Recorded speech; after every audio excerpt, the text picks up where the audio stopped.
All right. Good evening, everybody, and welcome to all of you. But welcome first and foremost to Professor Susan Squier, who is Professor Emeritus at Penn State University and is the speaker of the fourth talk held as part of Drawing Vulnerability by the UNESCO Chair in Vulnerability Studies at the Department of English, the University of Hyderabad. The UNESCO Chair in Vulnerability Studies is the chairholder is Professor Pramod K. Nair, and the team includes Professor Anna Kurian, both from the Department of English. Both are here today but are unable to talk because of an unstable internet connection because of a storm. But we hope they'll be able to join us and join in as the session progresses. We also have Professor Zaidul Haq from the Department of Urdu, who is a faculty fellow. I'm Meenakshi. I'm a project assistant with the chair. I'm joined by Atul, who is a research scholar at the department and a project assistant with the chair, and will be moderating the session as we go on. The UNESCO chair in vulnerability studies has already organized a host of events. We've had a roundtable called Conceptualizing Vulnerability. We've had one-off lectures on topics as diverse as surrogacy and the literary imagination and the environment. We have presently an ongoing movie screening series called Screening Vulnerability, where we screen cinema to do with themes of vulnerability. We've and of course, we have Drawing Vulnerability, which is a lecture series that seeks to bring together academics and artists to reflect upon documenting vulnerability through the graphic novel form. This is also being organized to mark 30 years of Scott McCloud's monumental Understanding Comics. So, the three talks that we've had so far have been by Arijit Sen, a pioneering name in comics 3D. We've had Kate Evans speak about refugee comics, and we've had Adya Manna, who spoke about documenting famine in his latest work. Today, we have Professor Susan Squire, who will be talking about graphic medicine. Uh, to introduce Professor Squire formally, may I invite Atul, project assistant to the chair, who will also be moderating the session. Over to you, Atul. Hello, Professor Squire. Hello, Meenakshi. Hello, everyone. Of course, Professor Susan Squire does not really need an introduction, but still, Susan Merrill Squire is Brill Professor Emeritus of Women's, Gender, and Sexuality Studies and English at the Pennsylvania State University. Her recent articles on comics include The Narrative and Aesthetic Strategies of Climate Change Comics in Life Rescaled, edited by Liliane Campos and Pierre-Louis Pantoin. I hope the pronunciation is correct. And What Can Graphic Medicine Contribute to One Health in More Than One Health, edited by Iris Braverman, which came out in 2023. Her comics-related books include Graphic Medicine Manifesto with M.K. Zerwake, uh, published in 2015, and Pathographics, Narrative Aesthetics Contention Community, co-edited with Ermela Marie Kruger-Fluroff in 2020. Professor Squire is the co-editor of the Graphic Medicine book series at Penn State University Press and an emeritus member of the executive committee of the Graphic Medicine International Collective. Her talk today is titled Finding Health in Vulnerability, Graphic Medicine and Beyond. May I now invite Professor Susan Squire, please. Thank you so much. I'm so sorry you are suffering with storms there. I have kind of a regular storm here of people working on the elevator to my left and downstairs out the window to my right. So we'll hope that despite all of those noises, we can have a good conversation. I want to thank the UNESCO Chair in Vulnerability Studies and its chairholder, Professor Nayar, for the opportunity to be part of this. And I want to thank Meenakshi and Atul for your wonderful help. And I also really want to thank Orjit Sen, Kate Evans, and Aryamana. Those presentations were so powerful, and I'm very grateful to have been able to listen to them. I'm going to be talking today based on my own experience of graphic medicine as a scholar, teacher, book series editor, and member of the Graphic Medicine Collective for over 15 years. But before I go into it, I want to say some other things. I live in a settler colonialist and white supremacist culture, as is being increasingly made evident. And therefore, my scholarship and my teaching and my editorial work risk being shaped by that location. And I acknowledge the epistemic shortcomings that my talk may possess. I'm also speaking from land politically designated as New York City, but in fact, the homeland of the Lenape, who were violently moved off that land by European settler colonialism over the course of 400 years. So even to acknowledge this fact still falls far short of the historical and present reality that requires our response and redress. Having said all that, let me say a bit more. My title today, Finding Health in Vulnerability, may seem to be a painful paradox. How can we find health in vulnerability? Isn't that kind of a meme for privileged self-care? Can I have the next slide, please, Meenakshi? Or the first, actually, first and second slides. Are they coming up? Yes, yay. Okay, that's the first slide. There's my title. Now could I have the second slide, please? Great, okay. This epigraph from Judith Butler, Zeynep Gambeti, and Letitia Sabze in their wonderful collection, Vulnerability and Resistance, persuades me to think differently, to think it's not just a comfortable meme for self-care. It suggests that if we approach vulnerability, not as something to be pitied, treated, or eradicated, but as a resource we can use for action and resistance, then inevitably our analytic and political frameworks will change.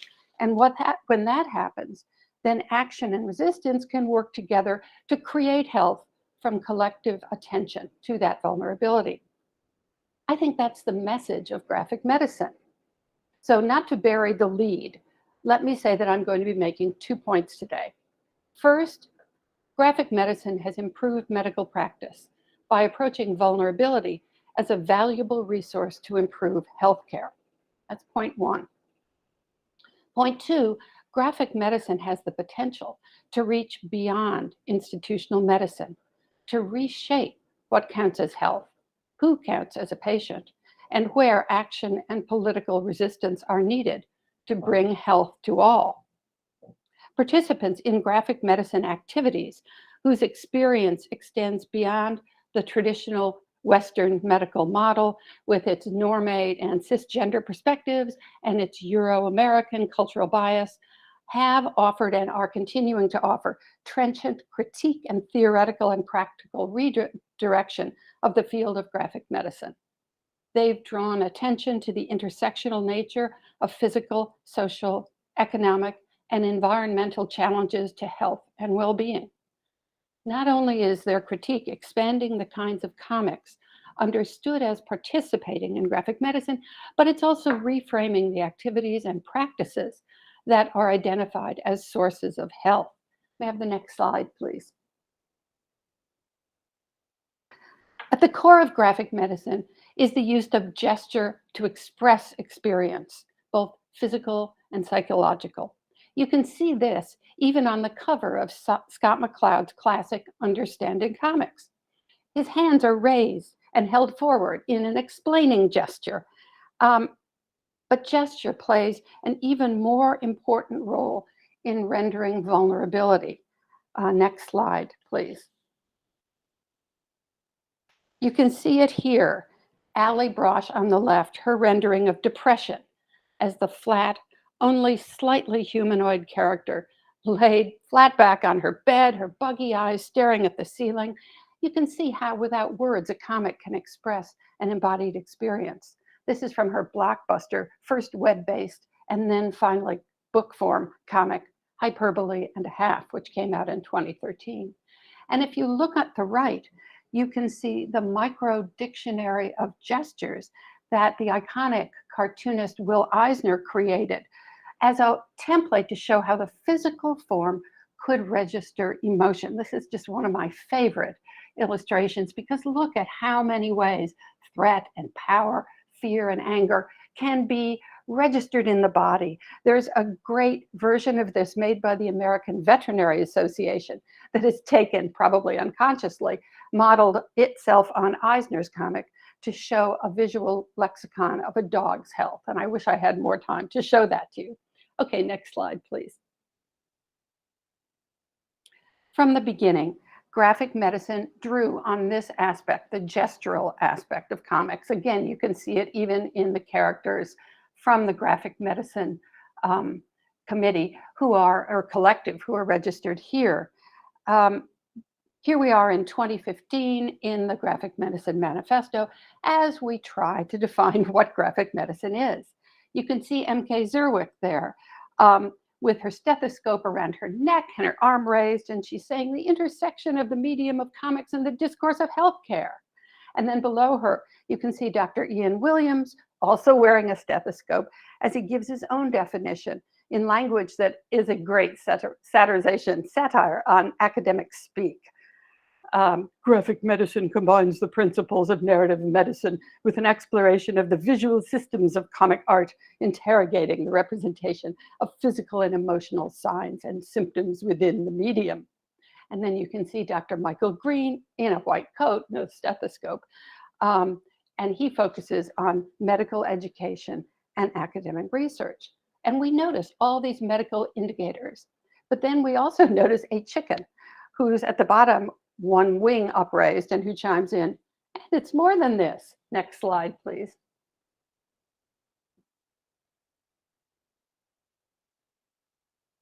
Yes, the chicken gives its own definition here. And notice here again, the explanatory gesture of spread wings. The chicken is going to tell us what is graphic medicine. And it's the challenge to dominant power structure in healthcare, more inclusive look at medicine, including illness, disability, caregiving, and being cared for, giving voice to the unheard. Notice too, though, that the chicken is taller than the people. So there's a scale shift here, which is interesting. And we'll get back to that, as well as to the question, why is she a chicken, a bit later. Can I have the next slide, please? And I just heard from my fellow that one wing of the chicken is meant to be on her hip. Thanks, MK. I love that. Okay, next slide. All right. First, what I want to do is situate my argument and show how it's linked to the concept of vulnerability. What's vulnerability in medical terms? Well, you could say it's speed and accuracy of diagnosis and treatment. So that medicine can diagnose, treat, and ideally cure the illness or disease that's the focus of a work of graphic pathography or graphic medicine. But as graphic medicine began to include scholars, activists, and cartoonists familiar with disability studies and other marginalized viewpoints, its position on the question of vulnerability shifted. The analysis and politics of graphic medicine, and I'm going to say this way too many times, for which I apologize, but I think it's important, are now expanding to take on increasingly complex models of vulnerability. Graphic medicine has reframed physical and mental vulnerability from a loss that medicine should treat to a social and political gain. And in doing this, it's learned from a concept called disability gain that belongs to the deaf community. And that basically means that a disability, rather than being a deficit, a vulnerability rather than being a deficit, becomes something that individuals and society can draw on to make connections and as a resource, even as a spur to action and as the source of a new politics. So graphic medicine is also scaling vulnerability. It's addressing the reality that vulnerability is often created by institutions, by corporations, by capitalism itself, and by nation states. And so claiming that vulnerability is the common human condition can obscure the fact that specific historically situated experiences of vulnerability are produced by racist, exploitative, sexist, or ageist practices. So activist resistance to those practices actually constitutes crucial health care as much or more than does normative medicine. So graphic medicine is extending its focus up and down from the scale of the individual to the scale of the microbe and up and out to the cosmos, taking in all those non-normative perspectives. It now includes comics that address issues of health and medicine, not only at the scale of the human, but also at the scale of a flock of chickens, a colony of bats, and the climate, and at the scale of political and economic institutions and systems. We're going to get to some of those comics in a bit, but first, let's take just about half of this talk to look at graphic medicine in its earliest years. The field of comics creation, practice, teaching, and scholarship about medicine in relation to medicine launched with an inaugural annual Comics and Medicine Conference, later known as the Graphic Medicine Conference, in London in 2009. 14 years of annual conferences have followed, generating articles, teaching syllabi, a collaborative volume, Graphic Medicine Manifesto, a web page, which is really important to look at, and I will link to it, a podcast, a couple of book series, a Zoom series of comics workshops called Drawing Together, and a whole lot more. The interweaving of illness, medical treatment, and vulnerability for the patient and of the practitioner characterized graphic medicine's earliest years. Next slide, please. This is sometimes hailed, although of course there are debates, as the first work of graphic medicine. It's Brian Fee's brilliant 2007 Mom's Cancer, which traced the physical and psychological impact of mom's cancer treatment on her cartoonist son, and the other siblings. Next slide, please.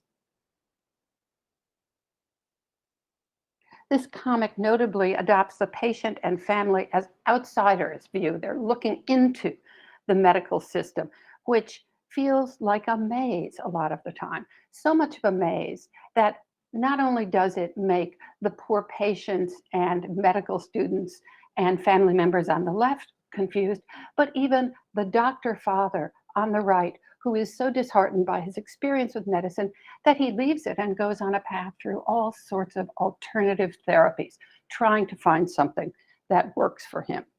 Next slide, please. Ellen Forney's 2012 Marbles, Mania, Depression, Michelangelo, and Me. This was a really breakout work exploring mental illness seriously, but with great humor. And you can see how she works with gesture in this next slide. So next slide, please. Here she's looking at the experience of what it's like to be on this merry-go-round of bipolar disorder, and the gestures there tell it all, okay?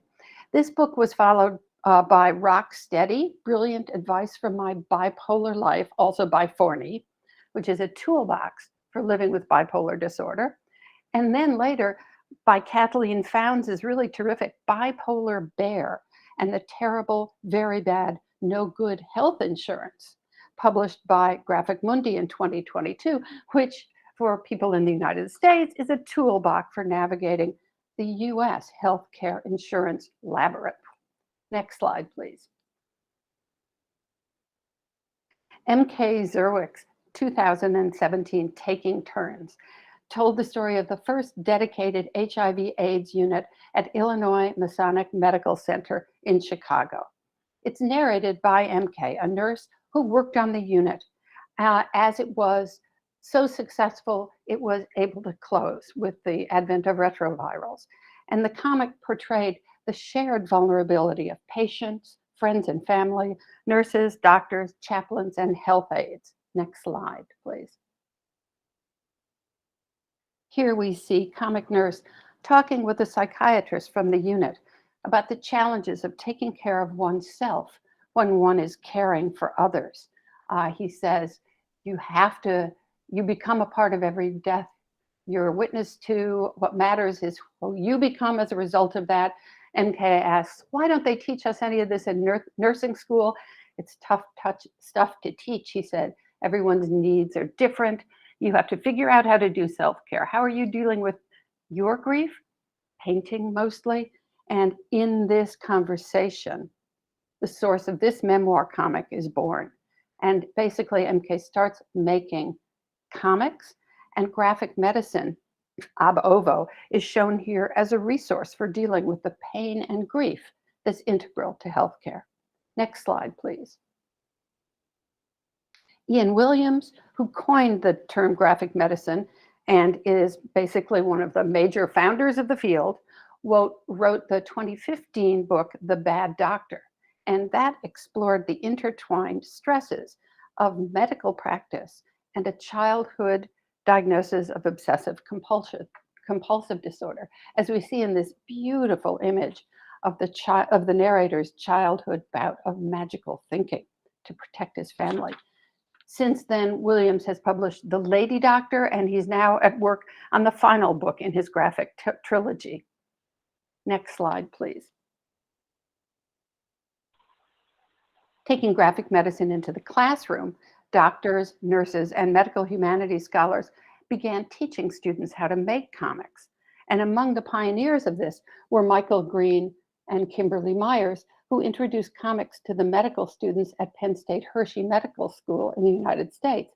So here we can see one medical student's description, or his depiction of what it feels like to be a medical student working for a very unsympathetic attending. His shrinking sense of self as he's exposed to the withering critique of this diabolical supervisor. Since then, several quantitative studies have confirmed that teaching this act of creating your own comics to medical students increased empathy and compassion in those physicians in training. Next slide, please. Graphic medicine has also entered hospital practice. In the mid-2010s, two Berlin cardiologists collaborated with this wonderful cartoonist, Sophia Martinek, and a science communicator to develop a 15-page comic-style booklet that would be used as part of an informed consent procedure for patients who are about to undergo the most common procedure in the field of cardiology, cardiac catheterization, followed by the insertion of a stent to open a blocked artery.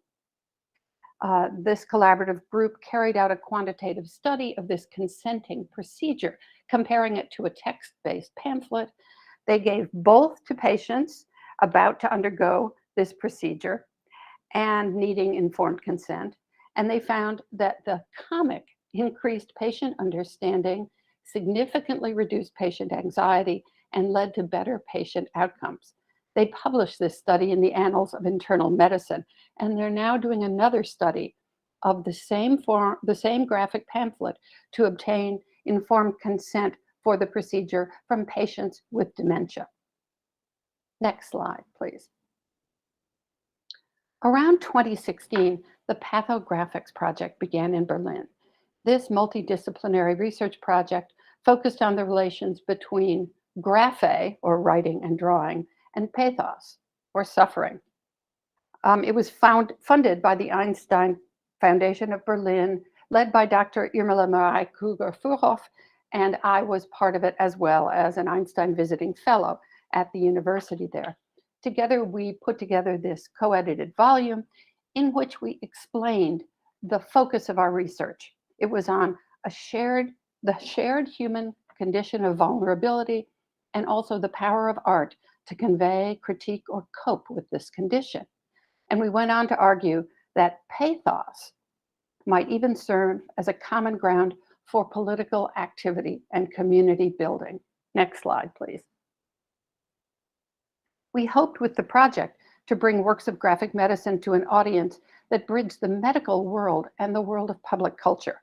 And with that in mind, we put on an exhibition, Reclaiming Illness Through Comics, in the Berlin Museum of Medical History at the Charité Hospital. This exhibit was curated by Uta Kornmeier, and comics submitted through an international open call were displayed actually in the medical museum itself, with the pathological specimens all around them and with textual commentaries, as you can see. It was quite the event. Slide 18.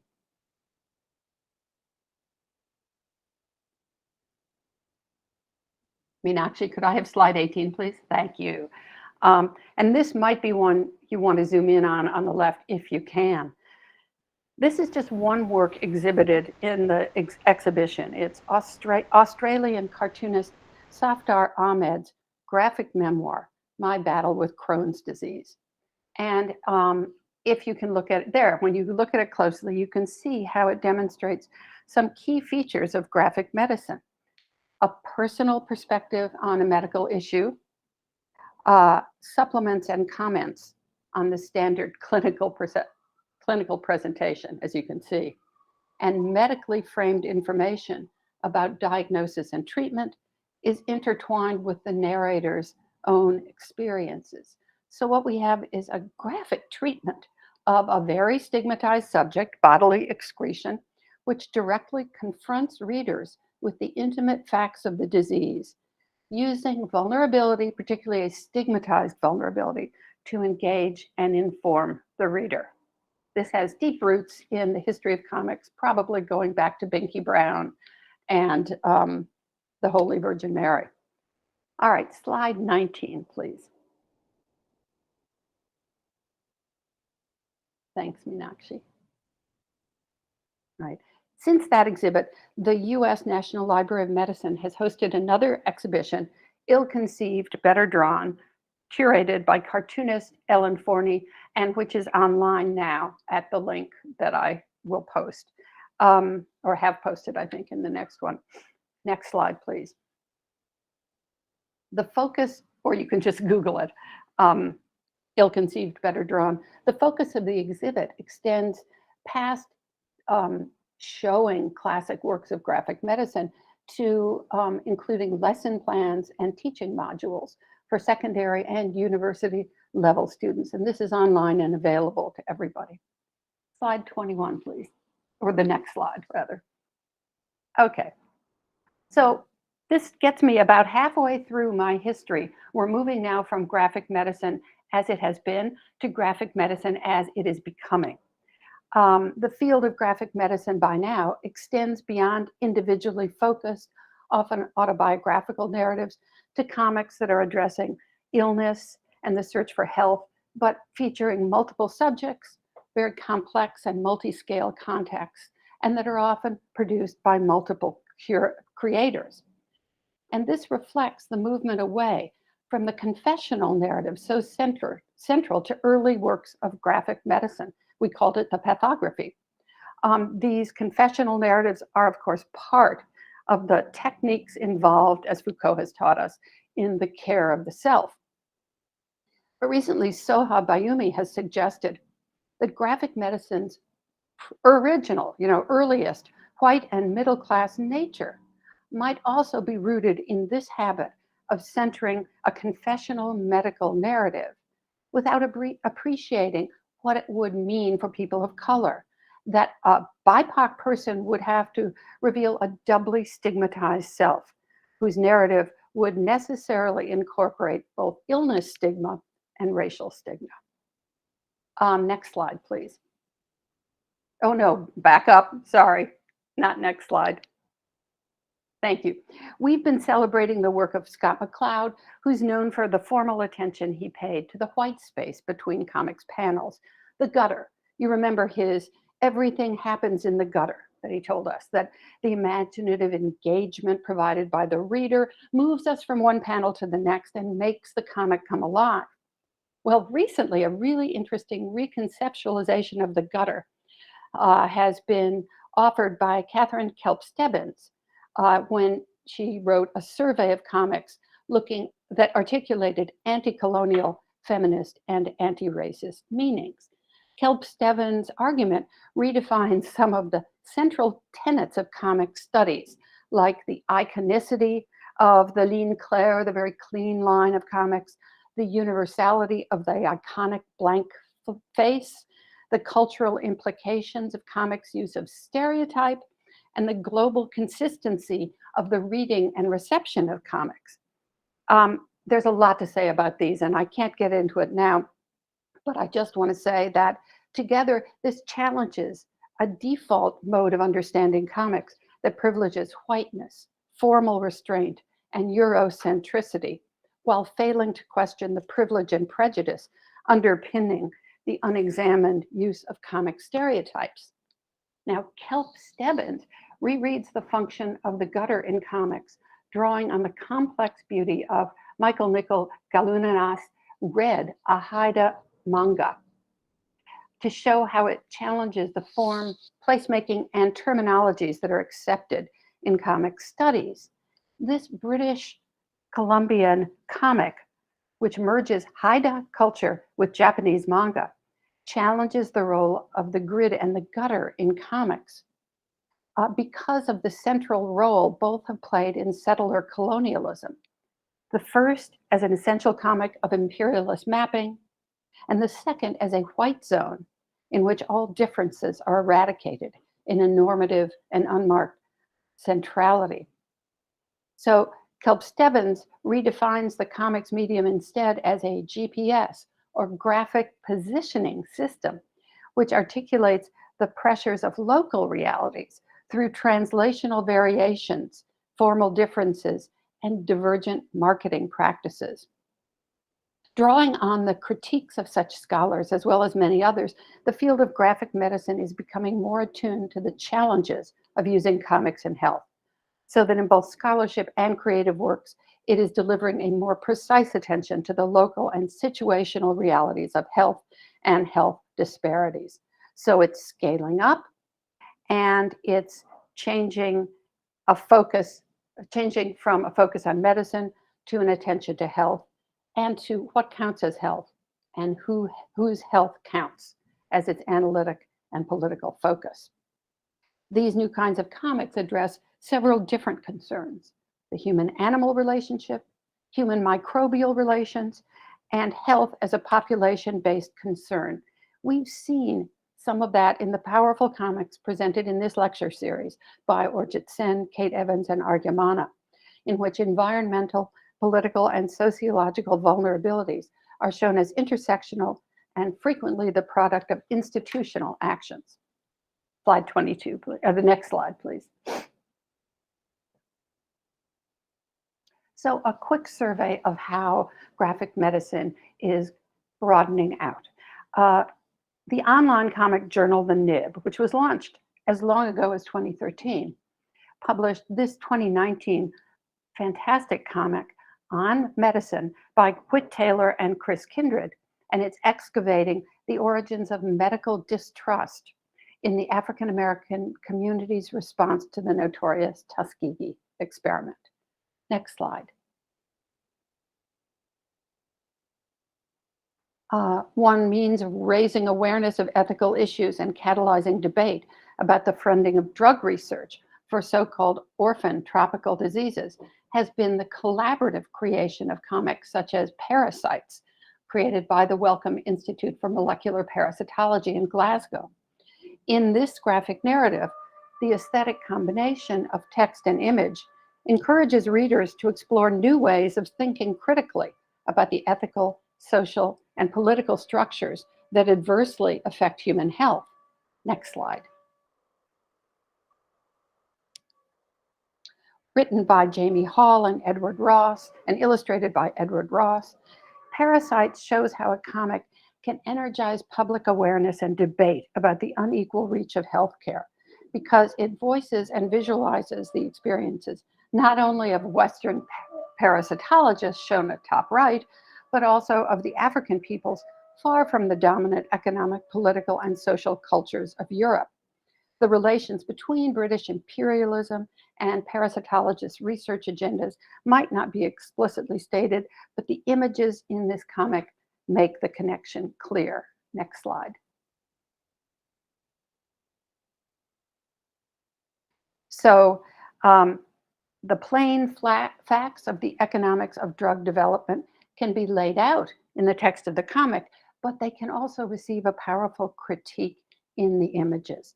And two visual strategies in particular make it possible for the comic to express complex, ambiguous, and emotionally charged issues.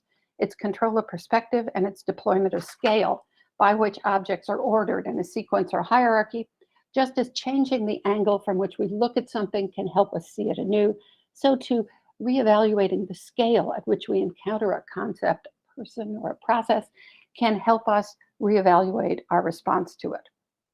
The aesthetic strategies of this comic draw the reader into an exploration of ethics, moving her to challenge assumptions in the text because of her emotional engagement with the image. So while we read on the left the explanation of why it is that drug companies neglect drug development for orphan drugs, on the right, we see that hand curled tensely around the capsule. And this hand, so distinctly human and so full of agony, divides two columns of text that flatly sum up the brutal calculus at work in the research and development of unprofitable drugs. The ethical sleight of hand is exposed in the visual image of the grasping hand. The text labels the decision not to make a drug available to patients as bad business, but that label obscures the company's ethical obligation to patients and the clinicians who serve them to develop a drug, even an unprofitable one, targeted to a specific population. Next slide, please. In the next panel, this new perspective is conveyed by the disruption of visual scale. We can see a young woman who might suffer from sleeping sickness staring in horror at a bottle of medicine. And she's positioned to the left, and to her right, we see a surprisingly large pink and purple trypanosome, the cause of sleeping sickness.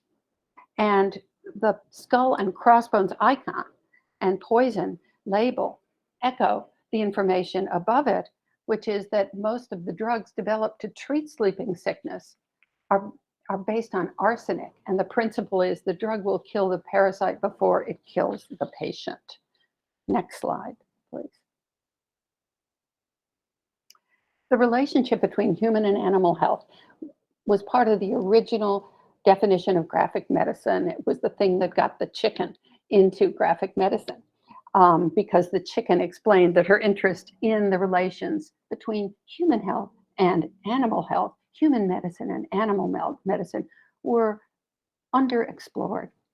And when she read this 2010 comics classic by Filipino cartoonist Jerry Alangilan, she began to put things together. This comic tells the story of a global eruption of H5N1, or avian flu, but it does so through a sci-fi premise. It's told from the perspective of a rooster, Elmer, who's part of the first generation of chickens to gain the same consciousness in human beings. And this flock, part of this flock of industrial chickens, when they become aware of industrial agriculture, they rebel against their abusive creatures and create a world government in which chickens live as equals with human beings. This brief idyll ends with the eruption of avian flu and the pandemic-linked suspicions and hostilities it brings with it. So this is a mashup of industrial agriculture critique, contagion, and debates about animal personhood. And its plot crosses species lines to explore processes of stigmatization, exploitation, and abuse in terms of the health of animals and people. Next slide. Xiu Li Yang and award-winning cartoonist Sunny Liu collaborated to create the Antibiotic Tales, a project of the School of Public Health at the National University of Singapore. And you can see here the explanation of bacterial gene transfer. What happens is a child accompanies his grandmother to go to the doctor because she has what she thinks is the flu. She has a cough. She wants the doctor to give her antibiotics. And the antibiotics explains that actually they are not needed for her infection and they are dangerous, because careless overuse of antibiotics is helping bacteria to develop antibiotic resistance. Next slide, please. So this comic uses a comic within a comic. The comic within the post-antibiotic apocalypse imagines what it would be like if antibiotic resistance becomes general and our food supply is seriously adversely affected because of so many resistant bacteria, as is our health potential. We can no longer use antibiotics. Next slide. This is the COVID Chronicles. It's a collection of comics published in response to the pandemic. And basically, it includes many different works of graphic medicine that assess the impact of COVID on human beings and animals. And I want to focus on just one comic, The Right to Breathe, by Maureen Burdock and Joanne Regulska, because it connects the zoonotic or animal-generated origins of the coronavirus pandemic to the injurious effects of racism and poverty. Next slide, please. The comic explicitly tracks two linked devastations, deforestation and wild animal displacement. And you can see here how the two are interwoven in this comic. And I would do a close reading, but it's just occurred to me, Meenakshi, I probably only have about 5 more minutes. Is that accurate? You can do the close reading. That's okay. Well, no, but I don't want to go on. How do I have 5, 10 minutes? What would you like? We could end in 10 minutes. 10 minutes. Okay, that's cool. So I will leave the close reading to you. Get COVID Chronicles. It's terrific. Next slide, please. Here's another book, Graphic Public Health, which brings the look at graphic medicine out into public health. It's collaborative, and it focuses not only on narrow medicine, but on broad health-related issues. So you can see in this next slide, one of its broadest reaches, which is on climate change. This is part of a lovely comic, Climate Changes Health, by Mita Mahato and Meredith Lee Vollmer, that reframes the environmental, social, and psychological impact of climate change as inherently health issues and climate activism as indispensable health care. Okay, I'm going to come to my close now with the next slide. You remember Safdar Ahmed, who did the colonoscopy comic from the Pathographics exhibit? Well, I think he could almost serve as an exemplar of the theme of this lecture series, Drawing Vulnerability, because in his 2022 volume, Still Alive, Graphic Reportage from Australia's Immigration Detention System, Ahmed demonstrates that drawing together actually produces resistance. This comic interweaves memoir, history, and ethnographic research, documenting Ahmed's experience of teaching comics to detainees in the Australian detention center called Villawood, beginning in early 2011. Later, he drew with detainees in the black site camps offshore on Manus Island and Nauru.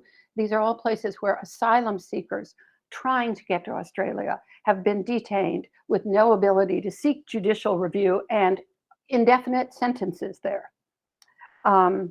He interviews psychiatrists who document the devastating psychological consequences of this being held there. But what I want to do is look at how Ahmed has used his own story as a platform for this broader critique of an appalling social and political injustice. So let's look at the next slide, please.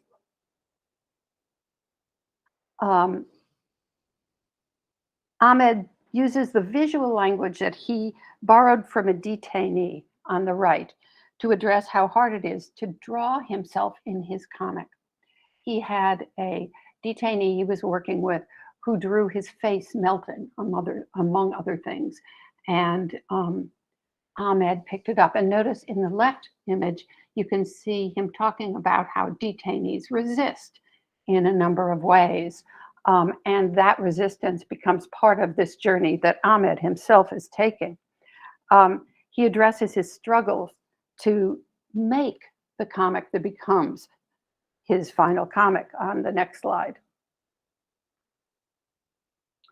You can see he says he's staying away from Villawood, but he can't handle it. Maybe you want to, well, no, I won't zoom in, but basically he says, despite his anxiety about going back and working with the refugees, he decided he had to come back. He says it's about doing what you can with what you have. And on the right side, you can see which sometimes is as simple as it sounds. And in the bottom, he shows the group of detainees with whom he drew. And there they are at work together. Slide 37, the next slide, please. So Ahmed has taken on the activist challenge of creating this drawing community. And you can see them all sitting around the pizza they're sharing as if it were a pie graph of the ethical issues that they have to deal with, how to share things, how to work together, how to create community out of shared vulnerability. And you can see it's hard to tell who's feeling most here, Ahmed or the other people who are drawing with him. Out of shared vulnerability, they're creating a community, and that community is healing. Okay, I want to conclude briefly by going back to the title of my talk that I said seemed a little paradoxical, because how can health be found in vulnerability? Well, I hope I've shown many ways in which it is not a paradox, but now I want to go back to the other part of my title, Graphic Medicine and Beyond. If you browse the web, you would see that there are already examples of works that call themselves graphic public health, graphic anthropology, graphic psychiatry, graphic dentistry. I even came across a call for graphic climate change. So am I really suggesting that we should move beyond graphic medicine as a term? I really don't think so. I've spent my career as a feminist scholar, and one of the people I learned a lot from is the historian Joan Scott, who defines feminist inquiry as the relentless critical practice of challenging the premises from which you are working, thinking, reevaluating the analytic and political frameworks that you're using in your scholarship and practice. I think that's why we should keep the term medicine in graphic medicine, because it's the anchor concept that is the focus of our continual reevaluation. Thanks so much. And Meenakshi, now you can show the next 5 slides, I think. Here's an epilogue, from Judith Butler that I think is wonderful. I'll leave it to you to read. And then I have, for those who want it, and you can find them online, the next 3 slides are my works cited. Yeah, so next, and next. And, oh, I want to draw your attention to the important bibliography by Alice Jaggers and Matthew No, Essential Graphic Medicine and Annotated Bibliography. You'll find so much in there. And then finally, the last slide. Thank you very much.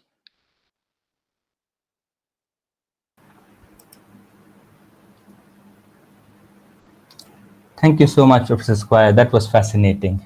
Thank you for not just the historical survey that you gave us of graphic medicine as a field, but also for telling us where it stands today, how it's been changing, evolving, and if we could go beyond the term itself. Thank you so much. The floor is now open to questions.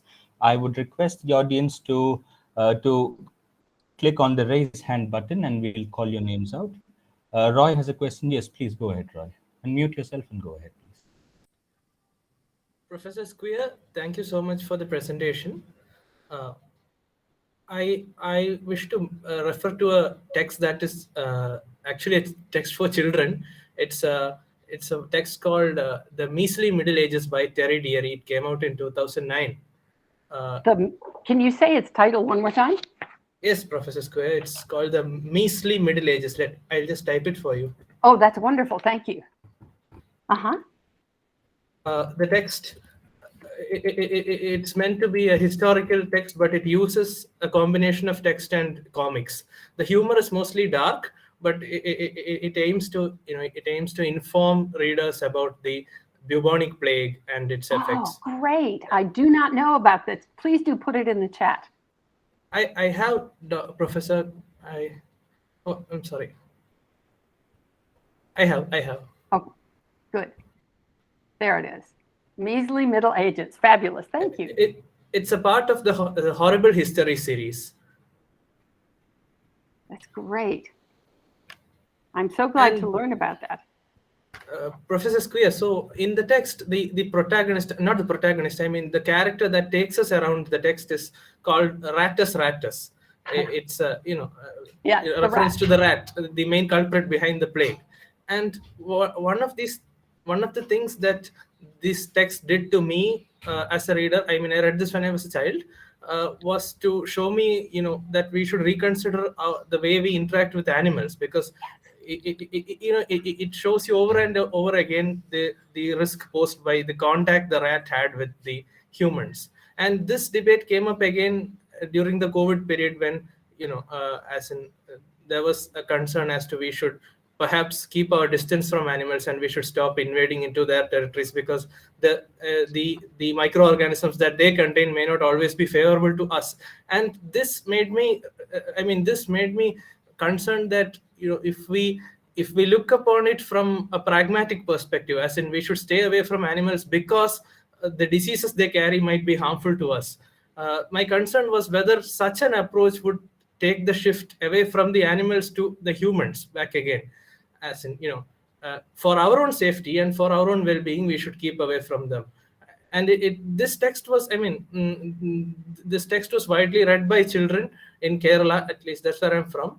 And but I was concerned if the readership would see the pragmatic side and prioritize that over the ethical side, perhaps.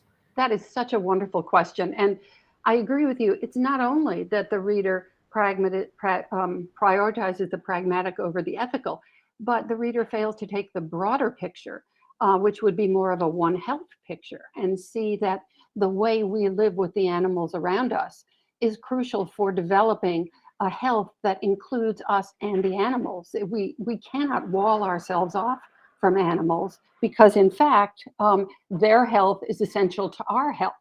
So, and I guess that would lead me to think about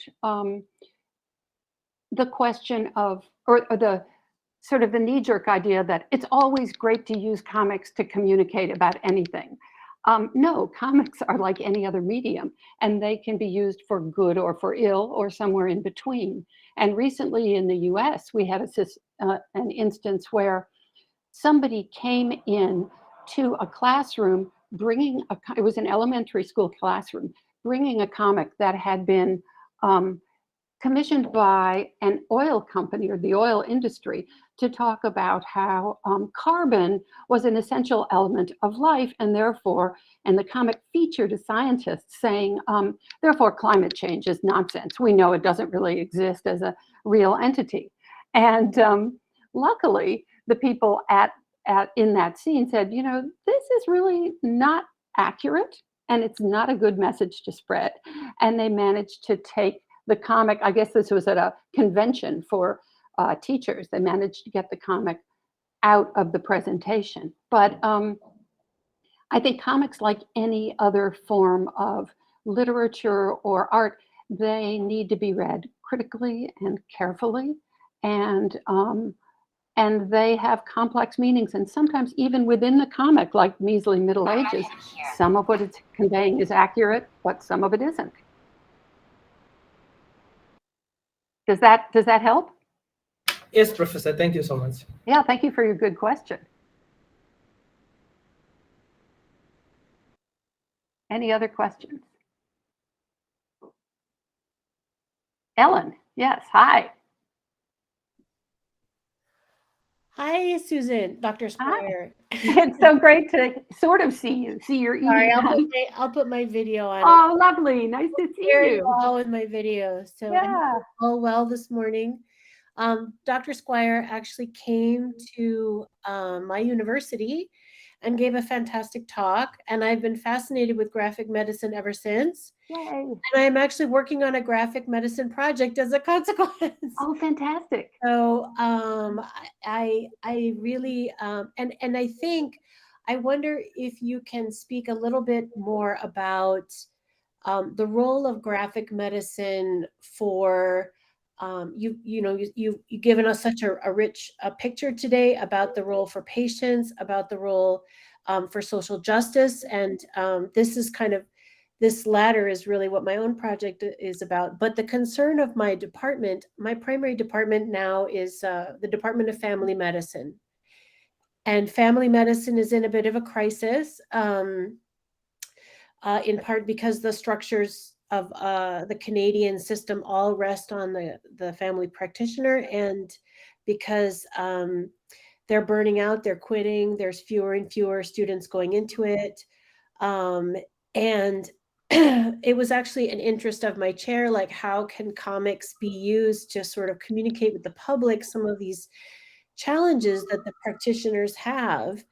And I was wondering about the ways in which you see comics assisting physicians, whether it's communicating with patients or whether it's also talking about their own vulnerability as people, as workers, as parents, as members of society, as wage earners. Those are all absolutely crucial questions. And I mean, they're at the core from the beginning, as you know, of graphic medicine, that use of comics to help physicians and other caregivers, nurses, PTs, whatever, express their feelings, communicate with their patients. And that is very much ongoing. I think the part of it that may be a little newer now is collaborative comics, like the one I talked about in Berlin, where some physicians get together with a cartoonist and she's basically a science communicator, and create a comic that can be used in a medical setting. So the idea of collaborating between physicians, nurses, and cartoonists, unlike the collaboration in one person that was part of this, was online earlier, MK Zerwick, who is herself a collaboration between a cartoonist and a nurse.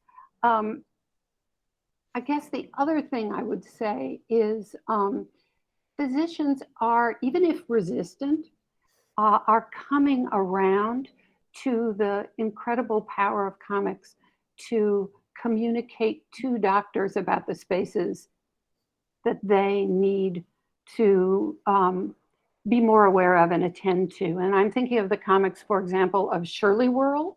They're online, and she is now, I guess, a fully fledged doctor. But when she started doing this, she was a resident at the University of Chicago, and she was very much exploring the challenges she experienced as a resident, challenges of racism, institutional rigidity, frustration. And she's been working in collaboration with some of the physicians at the University of Chicago to get her work out there, not only in comics, but in scholarly essays. MK, you just linked something to Shirley World. Bless your heart. It's in the link. Yes. I don't know if that answers your question, Ellen, but I think what you're talking about, resistance and also the incredible gain if these media are brought into the medical setting, is very, very much there. Thank you. Sure.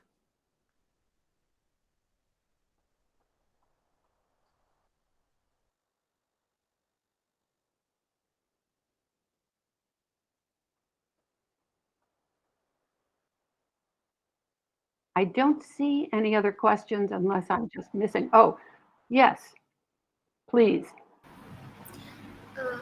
Meenakshi, yes. Thank you for the talk, Professor Squier. So, scaling runs through several of these texts that you've spoken about, your reading of these texts that you've spoken about. And even in pathographics, you've spoken about this sort of convergence between practice-based analysis and formalist structural analysis of the comics. So my question is really very basic. So considering that several of these recent comics are being produced collaboratively with researchers, with scientists, and quite science-based, is this convergence a self-reflective, reflexive act? As in, do these comics artists already engage with some formalist analysis and practice-based analysis before they put these comics out there? So I'm thinking of older comics like Mom's Cancer as well, where Brian Fees has the comic out in print, but he also has notes to the comics in his blog. So and you in yes. Yeah, so in more recent, so that's a kind of a scaling as well, where you're not just doing the biological, geographical kind of scaling, but temporalities are called into question. You have real time, and then you have text time. So that kind of scaling is happening too. And I know that temporality is something that's coming up a lot, and it happened in the talk by Lisa Dietrich as well the other day. But Yes, can you look at scaling, along with both the location axis and the time axis? absolutely. And the one of the to me, one of the classic examples of this is a comic by Anders Nilsson called My Life in Relation to the Entire Universe. That's sort of a loose, I can't remember the exact title. It appeared in the New York Times, but it basically takes Nilsson, the cartoonist, and shows him from being an embryo ready to be born to being dead. And then it scales back to the creation of the universe and forward into speculative fiction. So it's really a temporal, and that's just one of many ways in which there's another comic, not Richard Maguire's comic. I think it's called The Room.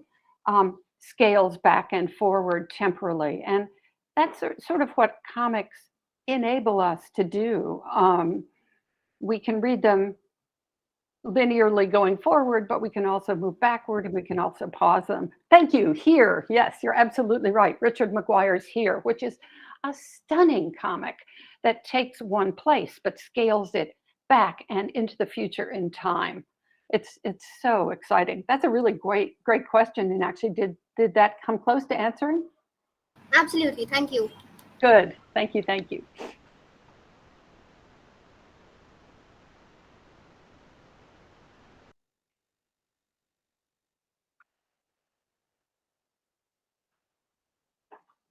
Well, I don't know how you're doing. Oh, the name of the Anders Nilsson comic. Oh, MK, let me try to remember. It's something like I can send it to you. It's something like me in relation to the universe. Let me see if I can find it. I'm so bad with titles when I want to notice them. Yeah, but it's New York Times, Anders Nilsson.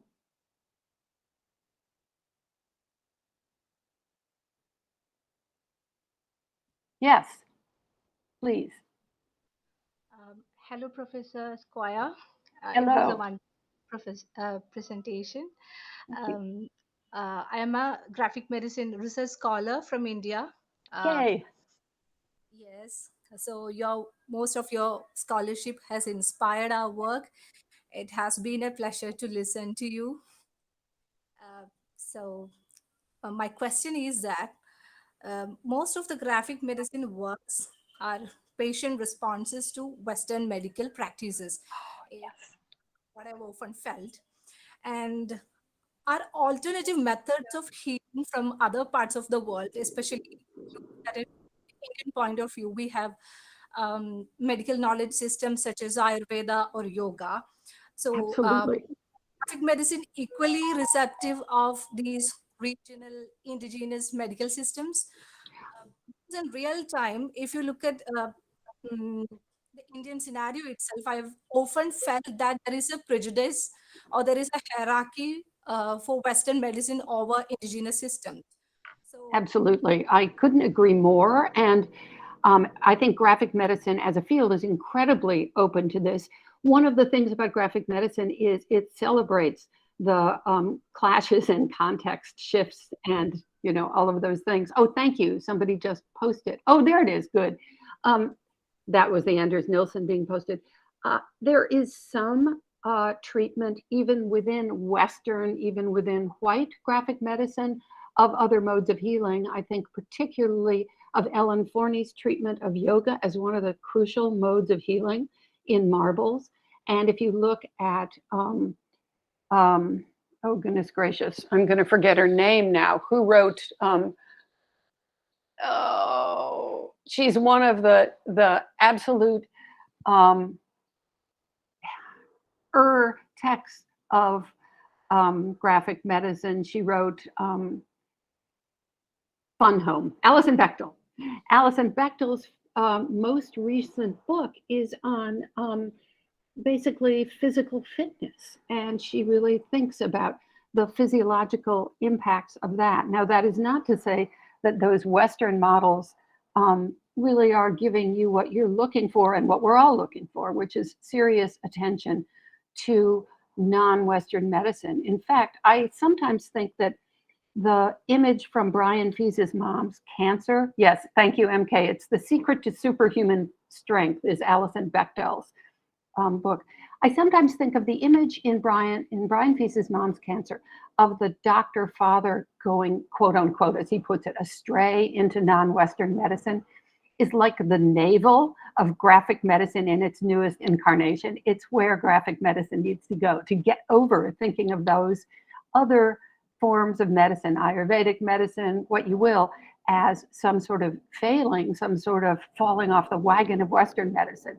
Because in fact, medicine, even Western medicine now, is learning so much from those. I mean, okay, it's extractive in a way, but Western medicine, for example, is exploring psilocybin as a mode of treatment and ayahuasca. So I think there is so much that could be said about that. And I think there could be an entire conference focused on graphic medicine, looking at non-Western modes of treatment. I think that would be amazing. So thank you so much for that great question. Thank you, ma'am. Yes.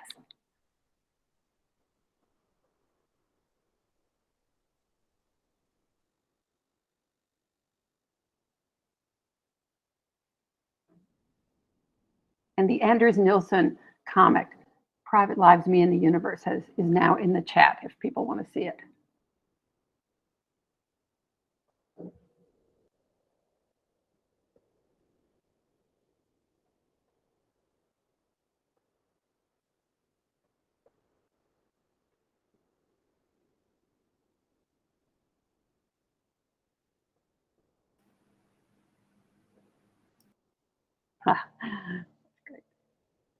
Can I answer any other questions? Are there any, there was so much I cut out of this that I would have loved to share with you, but, and I really hope that all of you will investigate the graphic medicine website, which is linked in the notes to this talk and the works cited, and the graphic medicine blog. There is, and consider coming to a graphic medicine conference. The one this year is in July in Toronto, Canada.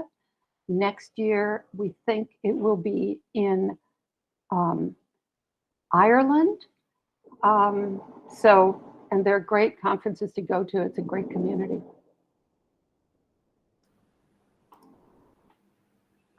Let's see, the dates of this year. I'm terrible at dates. Hang on. Somebody asked in the chat, where are the dates? July 14th to 16th. Thank you, MK. July 14th to 16th. Yes. If there aren't any more questions, may I once again thank Professor Squier for accepting our invitation and for agreeing to be a part of Drawing Vulnerability. Thank you so much for coming. Thank you for your lecture, for your time and effort that you put into your presentation, your bibliography, and for the constant communication that you've had over the last month or so. Thank you so much. And also for the fact that you've attended each of our talks that we've held as part of Drawing Vulnerabilities. Thank you so much. It has been my pleasure. A big thank you to everybody in the audience. Thank you for coming. And as always, a big thank you to the UNESCO Chair in Vulnerability Studies, Professor Pramod K. Nair, and the faculty fellow, Professor Anna Kudian and Professor Zaidul Haq.